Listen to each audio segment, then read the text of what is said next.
আসসালামু আলাইকুম এভরিওয়ান। কাছে বা দূরে যে যেখান থেকে আমার আজকের ভিডিওটি দেখছেন, আল্লাহর অশেষ রহমতে সবাই ভালো আছেন, সুস্থ আছেন। ডেইজিস লাইফস্টাইল চ্যানেল থেকে আমি ডেইজি নরসিংদী থেকে বলছি। আমিও আমার দুই ছানাপোনাকে নিয়ে আলহামদুলিল্লাহ ভালো আছি, সুস্থ আছি। বেশিরভাগ সময় আমি ভিডিও সকাল থেকে শুরু করি, তবে আমার আজকের ভিডিওটা একদম রাত থেকে শুরু করেছি। আর আমি যখন মোবাইলের ক্যামেরা অন করে ভিডিও করি তখন বাজে রাত 11টা। শীতের দিন রাত 11টা মানে অনেক রাত। আর এটা হচ্ছে বুধবারের ভিডিও। তো হঠাৎ মন চাইছে মিষ্টি খেতে, আর যখন মন চেয়েছে মিষ্টি খেতে তো আমাকে তো মিষ্টি খেতেই হবে। তবে দুঃখের বিষয় হলো এই যে আমার ফ্রিজে কোনো মিষ্টি ছিল না। আর যখন মিষ্টি ফ্রিজে থাকে তখন আবার খেতে মনে চায় না।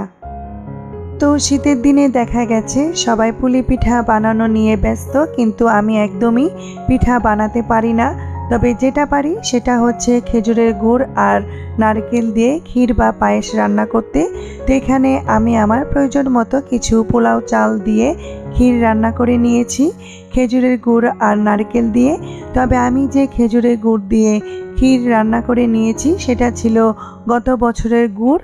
তো এই গুড় মাশাল্লাহ এখনও ভালো আছে।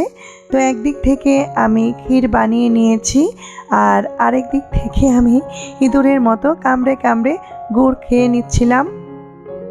তো আমি যখন ছোট ছিলাম তখন আমার মনে আছে বছর শেষে স্কুল ছুটির পর নানু বাড়ি যেতাম।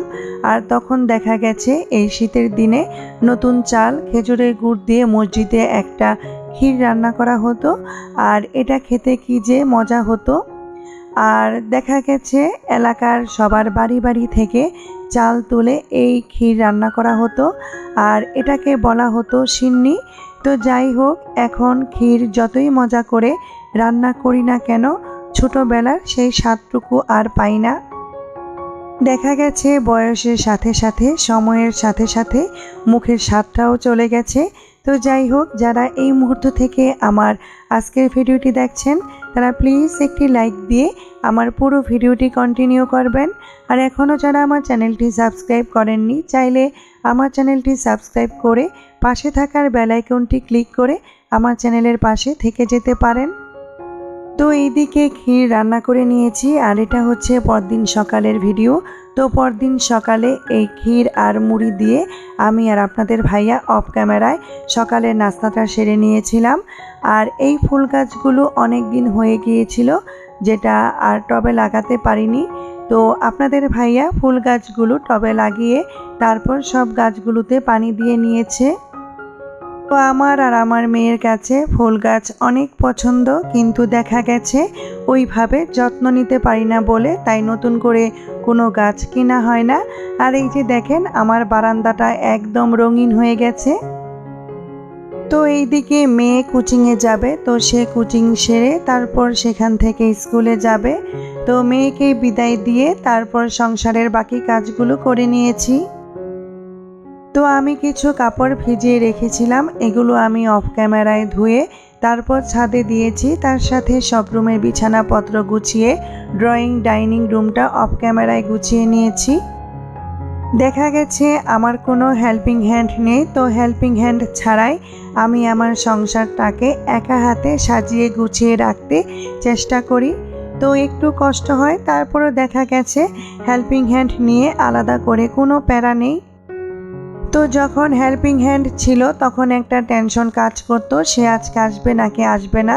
এমন অনেক হয়েছে হেল্পিং হ্যান্ড আসার অপেক্ষায় আমি কাপড় ভিজিয়ে স্কুলে চলে যেতাম।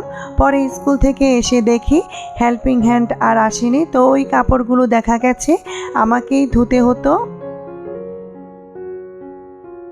তো এইদিকে সংসারের সব কাজ সেরে নিয়েছি, তারপর চলে এসেছিলাম দুপুরের রান্না করে নিতে। তো দুপুরে তেমন রান্নার বেশি ঝামেলা ছিল না। তো আমি এক চুলায় অফ ক্যামেরায় ডাল রান্না করে নিয়েছি, আর ডালটা আমি মূলা দিয়ে রান্না করে নিয়েছি। আর এই যে এখন আমি বাগার দিয়ে নিচ্ছি। দেখা গেছে আপনাদের ভাইয়া মূলা দিয়ে মুসুরের ডাল খেতে খুব পছন্দ করে, আর শীতের সময় মূলা দিয়ে ডাল খেতে কিন্তু খুব ভালো লাগে। আর ডালের পাশাপাশি তারপর আমি রান্না করে নিয়েছিলাম লাল শাক ভাজি আর পেঁয়াজ কলি দিয়ে টমেটো দিয়ে চিংড়ি মাছ ভুনা। আর এই ছিল আমার দুপুরে রান্না। তো এগুলো দিয়ে আমরা দুপুরে খাবারটা সেরে নিয়েছিলাম। তো আমার অনেক প্রিয় আপুরা আছেন যারা আমার মশলার কাচের জারের সেটটা পছন্দ করেছেন। অনেকে জানতে চেয়েছেন এটা আমি কোথা থেকে নিয়েছি। তো একবার একটা ভিডিওতে বলেছিলাম কোন পেজ থেকে নিয়েছি, তো আজকেও আবার বলে দিচ্ছি। এটা আমি ক্র্যাফট পান্ডা একটা অনলাইন পেজ থেকে নিয়েছিলাম। আর এটার দাম পড়েছিল 1450 টাকা। তো আমার কাছ থেকে ডেলিভারি চার্জ সহ নিয়েছিল 1600 টাকা।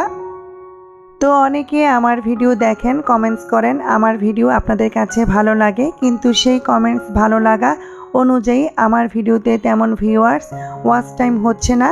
তাই সেই কথা চিন্তা করে এখন আর ভিডিও বড় করি না। দেখা গেছে একটা ভিডিও কমপ্লিট করতে অনেক কষ্ট করতে হয়, কিন্তু কষ্ট করার পর দেখা গেছে যে আশা করে ভিডিও আপলোড করা হয় সেটা কিছুটাও পূরণ হয় না। তাই ভাবলাম কষ্ট করেই বা কী হবে। তো যাই হোক, যেহেতু চ্যানেল খুলেছি তাই আপনাদের মায়ায়, চ্যানেলের মায়ায় শুধু হাজিরা দিয়ে যাচ্ছি। তো এই দিক থেকে তো আমি রান্না করে নিলাম। আর এই হচ্ছে আমার আজকের ভিডিও।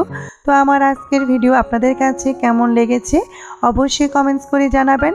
তো আজকের মতো এখানে আমি বিদায় নিচ্ছি। সবাই ভালো থাকবেন, সুস্থ থাকবেন। আল্লাহ হাফেজ।